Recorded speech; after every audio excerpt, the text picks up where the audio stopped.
Welcome to this lesson, where we will explore the words a, an, and the, small but essential building blocks of the English language. These words, known as articles, play a crucial role in making our sentences clear and precise. Whether you are describing something for the first time or referring to something specific, choosing the right article can change the meaning of your message.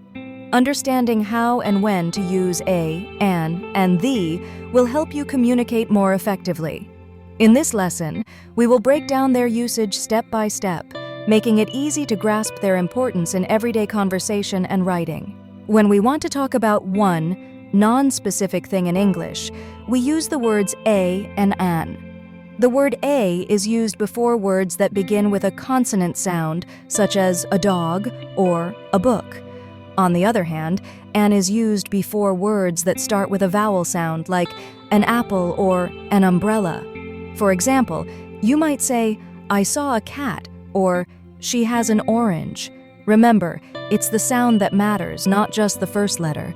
Practicing with simple sentences can help you get comfortable with these rules. The word the is used to refer to things that are special, known, or unique.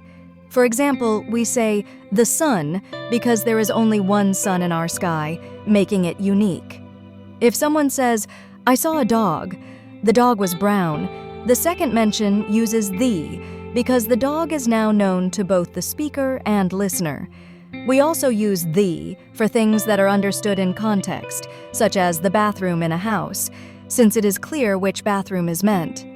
In summary, the helps us identify specific items, people, or places that are either already mentioned, unique, or clearly understood in the situation. As we wrap up this lesson, remember that learning English is a journey best taken one step at a time. Each concept you master builds a strong foundation for the next. Stay patient with yourself and celebrate every bit of progress, no matter how small. Consistent practice and a positive attitude will help you overcome challenges along the way.